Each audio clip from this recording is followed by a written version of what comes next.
Second ಲೆಫ್ಟಾ? Second left ಅಂದರೆ ಗೊತ್ತಾಯ್ತು. ನೀವು ರೆಡ್ ಕಲರ್ ಪ್ಯಾಂಟ್ ಹಾಕಿದ್ದೀರಾ? ಹಿಂಗೆ ಹೇಳ್ತೀನಿ ನಾನು, ಪ್ಲ್ಯಾನ್ ಮಾಡ್ಬಿಟ್ಟೆ ಆಗಲೇ. ನಿಮ್ಮ ಇವ್ರ ಮನೆ ಹತ್ರ ಇದು ಯಾಕೋ ನವೀನ ಮನೆ ಹತ್ರ ಇಷ್ಟು ನೋಡಿದ್ರು ಸರ್ ಮನೆ. ಓಕೆ, ಎದುರುಗಡೆ ಕಾಣ್ತಿದೆಯಲ್ಲ, ಅದು ಸ್ಕೂಲ್ ಮಾಡಿದ್ದಾರೆ ಈಗ. ಊಟ ಆಯ್ತೆ? ಏನು ಮಾಡಿದ್ರಿ?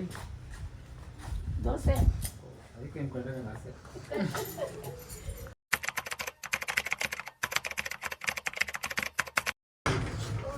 ಇಲ್ಲಿ ಎಲ್ಲಿಂದ ಈಗ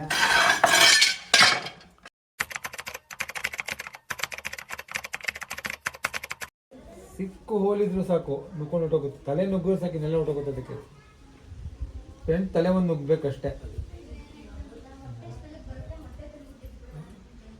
ಬಾಡಿನೆಲ್ಲ ಸಿಂಕ್ ಮಾಡ್ಕೊಂಡ್ಬಿಡ್ತದೆ ಮುಂಡೆಗೆ.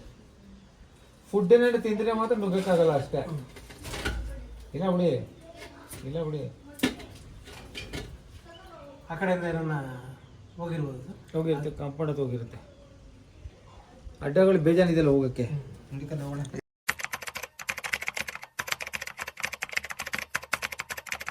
ಸೊ ಅಂಕಲ್, ನನಗೊಂದು ಪ್ರಶ್ನೆ. ಇವಾಗ ನಿಮ್ಗೊಂದು ರೆಸ್ಕ್ಯೂ ಕಾಲ್ ಬರುತ್ತೆ. ರೆಸ್ಕ್ಯೂ ಕಾಲ್ ಬಂದಾಗ ನೀವು ಬರೋವರೆಗೂ ಆ ಮನೆಯವರು ಅಥವಾ ಯಾರು ಕಾಲ್ ಮಾಡಿದ್ದಾರೆ ಎಲ್ಲಿ ಹಾವಿದೆ ಅನ್ನೋದನ್ನು ಅವ್ರು ಏನು ಮಾಡಬೇಕು? ಆ ಟೈಮಲ್ಲಿ ನಿಮ್ಗೆ ಕಾಲ್ ಮಾಡಿ ನೀವು ಬರೋ ಗ್ಯಾಪಲ್ಲಿ ಅವ್ರು ಏನು ಮಾಡಬೇಕು?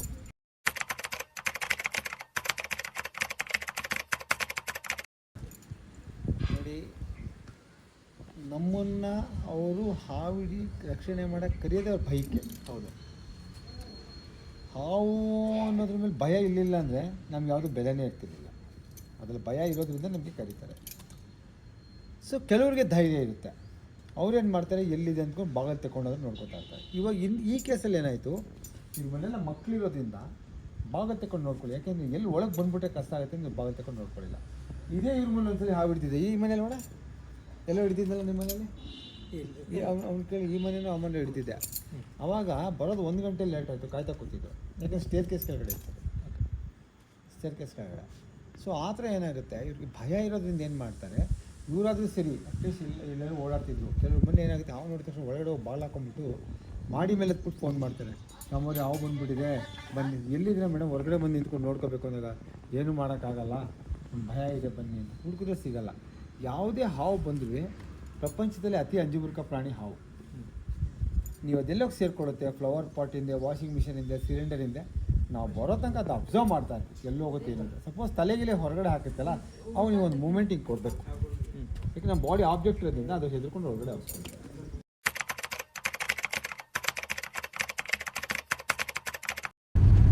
ಬಸ್ ಇಲ್ಲೇ ನಿಂತಿದ್ದೀವಿ ಬಸ್ ಮುಂದೆ.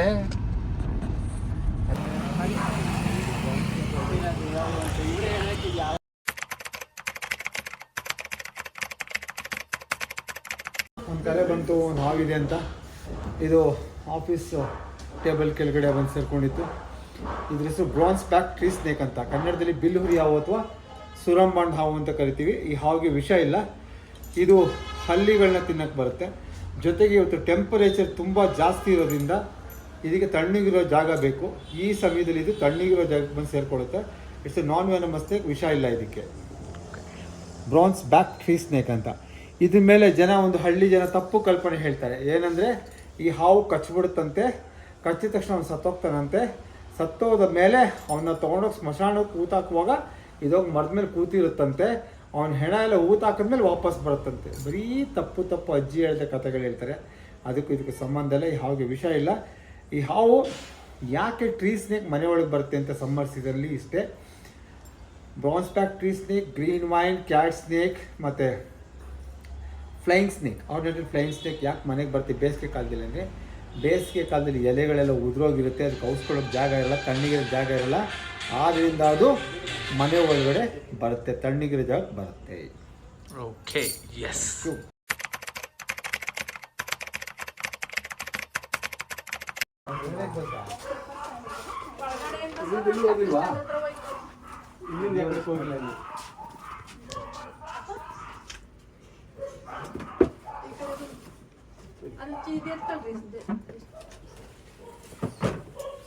ನಿಮ್ಮನೇನಾ?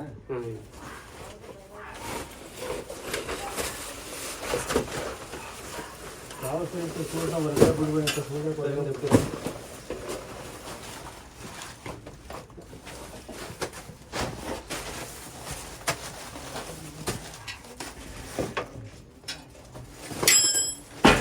ಎಲ್ಲಿ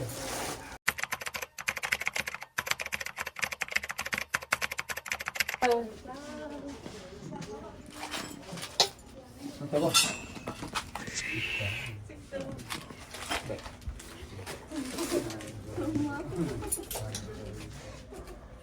ಅಣ್ಣ ನಂದು ಇನ್ನೊಂದು ಉಕ್ಕು ಗೊತ್ತಾ ನಿಂಗೆ?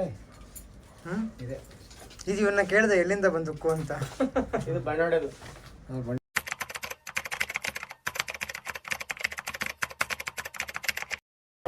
20 ಡೇಸ್.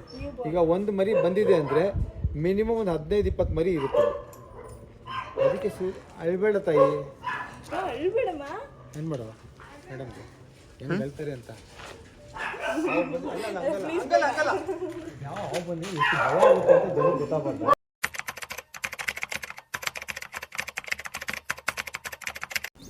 ನನ್ನ ಫ್ರೆಂಡ್ ಆಂಟಿ ಕಚ್ಚಿಬಿಟ್ಟು 10 ಡಯಾಲಿಸಿಸ್ ಆಗಿದೆ. ಪೋಲೋದಲ್ಲಿ ಡಿಸ್ಚಾರ್ಜ್ ಆಗಿದೆ. ಯೂರಿನ್ ಬರೀ 16 ಡ್ರಾಪ್ ಬರ್ತಾ ಇದೆ. ಮಂಡ್ಯದಾಗ ಕಚ್ಚಿರೋದು ಸ್ಲಿಪ್ಪರ್. ಇದೆಲ್ಲ ಹಿಂಗೆ ಇಲ್ಲಿ ಯಾವುದು ತೆಗಿಬೇಡಿ, ಗಿಡಗಳು ತೆಗಿಲೇಬೇಡಿ. ಇದನ್ನ ಕ್ಲೀನ್ ಮಾಡಿ ನೋಡಿ, ಇದೆಲ್ಲ ಮನೆ ಒಳಗೆ ಬರುತ್ತೆ. ಇದರಿಂದ ಇದು ಸೇರ್ಕೊಳ್ಳುತ್ತೆ. ಕ್ಲೀನ್ ಮಾಡಿದ್ರೆ ಒಳಗೆ ಬರುತ್ತೆ. ಇದು ಹಿಂಗೆ ಇರ್ಬೇಕು, ಇದೆಲ್ಲ ಹಿಂಗೆ ಇಲ್ಲಿ ಹಿಂಗೆ ಇರ್ಬೇಕದು. ಹಿಂಗಿದ್ರೆ ಇಲ್ಲಿ ಸೇರ್ಕೊಳ್ಳುತ್ತೆ. ಇಲ್ಲಿ ಕ್ಲಿಯರ್ ಮಾಡಿಬಿಟ್ಟು ಮನೆ ಒಳಗೆ ಬರುತ್ತೆ. ಅದಕ್ಕೆ ಸೇರ್ಕೊಳ್ಳುತ್ತೆ.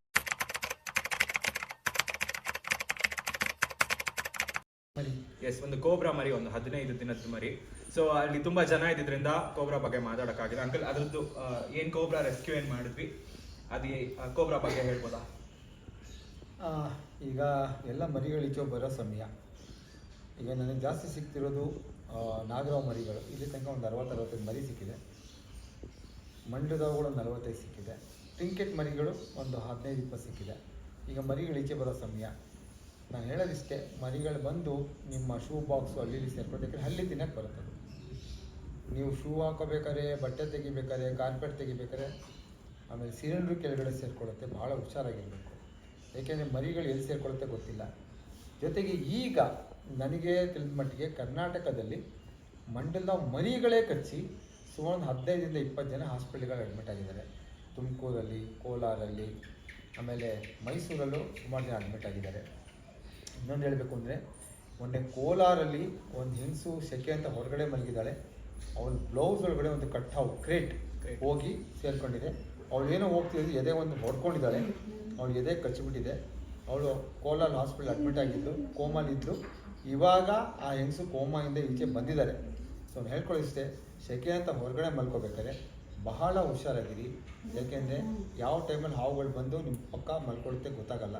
ಆ ಕಡೆ ಈ ಕಡೆ ಹೊರಡಿದಾಗ ಕಚ್ಚೋ ಸಾಧ್ಯತೆ ಇದೆ. Be careful in this time. ಮರಿಗಳು ಈಚೆ ಬರುತ್ತೆ. ಒಂದು ಚಿಕ್ಕ ಸಂಧಿ ಇದ್ರೂ ಸಾಕು, ಮನೆ ಒಳಗಡೆ ಬರುತ್ತೆ. ಅದು ಹಲ್ಲಿ ತಿನ್ನಕ್ಕೆ ಬಂದೇ ಬರ್ತದೆ. Okay, and last question uncle. So ಯಾರಾದರೂ ಹಾವು ಕಚ್ಚಿದ್ರೆ, ಆಲ್ರೆಡಿ ಕಚ್ಚಿದ್ರೆ, ಸ್ನೇಕ್ ಬೈಟ್ ಮೆಡಿಕೇಶನ್ ಇದರಿಂದ ಏನು ಮಾಡಬೇಕು ಫಸ್ಟ್ ಸ್ಟೆಪ್ ನಿಮ್ಮ ಪ್ರಕಾರ? ಯಾರಿಗಾದ್ರು ಹಾವು ಕಚ್ಚಿದೆ ಅಂತ ಗೊತ್ತಾದರೆ ಎಲ್ಲರಿಗೂ ಒಂದು ಇನ್ಫಾರ್ಮೇಷನ್ ಸ್ಪ್ರೆಡ್ ಮಾಡಬೇಕು ಅಂದರೆ ಹಾವು ಕಚ್ಚಿದ್ರೆ ಏನು ಮಾಡಬೇಕು? ಫಸ್ಟು ಹಾವು ಕಚ್ಚಿರೋ ಜಾಗ ನೋಡ್ಕೋಬೇಕು. If it's are venomous or nonvenomous ನಮ್ಗೆ ಗೊತ್ತಾಗಲ್ಲ. ಅಕಸ್ಮಾತ್ ಹಾವು ಕಚ್ಚಿರೋ ಹಾವು ನಿಮ್ಮ ಫೋಟೋ ಸಿಕ್ಕಿದ್ರೆ ದಯವಿಟ್ಟು ಫೋಟೋ ಕಳಿಸಿ. ಅಕಸ್ಮಾತ್ ಸುಮಾರು ಜನ ಏನು ಮಾಡ್ತಾರೆ, ಹಾವು ಕಚ್ಚಿದ ತಕ್ಷಣ ಹಾವನ್ನ ಸಾಯಿಸ್ಬಿಡ್ತಾರೆ, ಸಾಯಿಸಿದ್ದು ಬಿಸಾಕ್ಬಿಡ್ತಾರೆ. ದಯವಿಟ್ಟು ಸಾಯಿಸ್ಬೇಡಿ. ಅಕಸ್ಮಾತ್ ಸಾಯಿಸಿದ್ರು ಹಾವಿನ ಫೋಟೋ ಎತ್ಕೊಳ್ಳಿ. ಎರಡನೇದು, ನಿಮ್ಮ ಫೋಟೋ ತಗೊಳ್ಳೋಕ್ಕಾಗಲ್ಲ ಹಾವಿನ ಪ್ಯಾಟ್ರನ್ನು ಕಲರ್ ತಿಳ್ಕೊಳ್ಳಿ. ಮೂರನೇದು, ಆದಷ್ಟು ಬೇಗ ಹಾಸ್ಪಿಟಲ್ಗೆ ಕರ್ಕೊಂಡೋಗಿ ಸೇರಿಸ್ಬೇಕು. ಯಾವ ಕಾರಣಕ್ಕೂ ಕುಡಿಯೋಕ್ಕೆ ನೀರು ಕೊಡಬಾರ್ದು, ತಿನ್ನೋಕ್ಕೆ ಏನೂ ಕೊಡಬಾರ್ದು, ದಾರ ಕಟ್ಟಬಾರ್ದು, ಬ್ಲೇಡಲ್ಲಿ ಕುಯ್ಯಬಾರ್ದು, ಬಾಯಿಂದ ಎಳಿಬಾರ್ದು. That part won't be removable, ಅಲ್ಲಾಡಿಸ್ಬಾರ್ದು. ಆದಷ್ಟು ಬೇಗ ಹತ್ತಿರದಲ್ಲಿರ್ತಕ್ಕಂಥ ಆಸ್ಪತ್ರೆ ಕರ್ಕೊಂಡು ಸೇರಿಸ್ಬೇಕು. ಏಕೆಂದರೆ ನಾಗರಾವು ಅಂದರೆ ನ್ಯೂರೋಟಾಕ್ಸಿನ್, ನರಮಂಡಲದ ಮೇಲೆ ಕೆಲಸ ಮಾಡ್ತಾಯಿದ್ದು ವಿಷ. ವೈಪರ್ ಅಂದರೆ ಮಂಡಲದವು, ಇದು ಹಿಮೋಟಾಕ್ಸಿನ್, ಇದು ಬ್ಲಡ್ ಸಿಸ್ಟಮ್ ಮೇಲೆ ಕೆಲಸ ಮಾಡುತ್ತೆ, ರಕ್ತಮಂಡಲದ ಮೇಲೆ ಕೆಲಸ ಮಾಡುತ್ತೆ. Krait it's a neurotoxin, haemotoxin, cytotoxin, cardiotoxin 4 ಇದೆ. Krait is 12 to 14 time toxic than cobra. ನಾಗರ ಹಾವಿನ ವಿಷದ ತೀಕ್ಷ್ಣತೆಗಿಂತ 12 to 14 ಪಟ್ಟು ಜಾಸ್ತಿ ವಿಷ ಇರೋ ಕಾರಣ ನಿಮಗೆ ಕ್ರೇಟ್ ಕಚ್ಚಿರೋ ಮಾರ್ಕ್ ಗೊತ್ತಾಗಲ್ಲ, ಉರಿ ಗೊತ್ತಾಗಲ್ಲ, 2 ಗಂಟೆ ನಾರ್ಮಲಾಗಿ ಮಾತಾಡ್ತಿರ್ತಾರೆ, ಇದಕ್ಕೆ ಕೋಮಾಗ ಹೋಗ್ಬಿಡ್ತೀರಾ, ರೆಸ್ಪಿರೇಟರಿ ಪ್ರಾಬ್ಲಮ್ ಆಗುತ್ತೆ. If it is venomous or non venomous ತಲೆ ಕೆಡಿಸ್ಕೋಬೇಡಿ, ಆದಷ್ಟು ಬೇಗ ಹಾಸ್ಪಿಟ್ಲಿಗೆ ಕರ್ಕೊಂಡೋಗಿ ಸೇರಿಸಿ. ಮೈಸೂರಲ್ಲಿ ಕಾಮಾಕ್ಷಿ ಹಾಸ್ಪಿಟ್ಲ್ ಬಿಟ್ಟು ಇನ್ನೆಲ್ಲ ಆಸ್ಪತ್ರೆಲೂ ಔಷಧಿ ಸಿಗುತ್ತೆ. ಮೈಸೂರು KR ಆಸ್ಪತ್ರೆ, ಮಿಷನ್ ಆಸ್ಪತ್ರೆ, ಅಪೋಲೋ ಆಸ್ಪತ್ರೆ, DRM ಆಸ್ಪತ್ರೆ, ಆಮೇಲೆ ಕೊಲಂಬಿಯೇಷ್ ಇದಾಗಿದೆ, ಮಣಿಪಾಲ್ ಆಗಿದೆ, ಅಲ್ಲಿ ಆದಿತ್ಯ ಆಸ್ಪತ್ರೆ, ಎಲ್ಲ ಆಸ್ಪತ್ರೆಲೂ ಸಿಗುತ್ತೆ. ಬ್ಯಾಂಗ್ಳೂರಲ್ಲಿ ವಿಕ್ಟೋರಿಯಾ ಆಸ್ಪತ್ರೆ, ಸುಮಾರು ಆಸ್ಪತ್ರೆಗಳಲ್ಲಿ ಎಲ್ಲ ಕಡೆಯೂ ಸಿಗುತ್ತೆ, ರಾಮಯ್ಯ ಹಾಸ್ಪಿಟಲ್ ಎಲ್ಲ ಸಿಗುತ್ತೆ. ನಾನು ಕೇಳ್ಕೊಡೋದಿಷ್ಟೇ, ಯಾರಿಗೆ ಹಾವು ಕಚ್ಚಿದ್ರು ಅಲ್ಲೆಲ್ಲೋ ಮಂತ್ರ ಹಾಕ್ತಾರೆ, ಇಲ್ಲೆಲ್ಲೋ ಮಂತ್ರ ಹಾಕ್ತಾರೆ ಅಂತ ಟೈಮ್ ವೇಸ್ಟ್ ಮಾಡೋ ಬದಲು ಆದಷ್ಟು ಬೇಗ ಆಸ್ಪತ್ರೆ ಕರ್ಕೊಂಡು ಸೇರಿಸಿದ್ರೆ ಖಂಡಿತ ಆ ವ್ಯಕ್ತಿನ ಉಳಿಸ್ಕೋಬೋದು. Yes, thank you so much. ಮತ್ತೆ ಬೇಗ ಸಿಗೋಣ ಶ್ರಮಂತ ಜೊತೆ, ಮೋರ್ ರೆಸ್ಕ್ಯೂಸ್ ಜೊತೆ. Thank you so much. Thank you.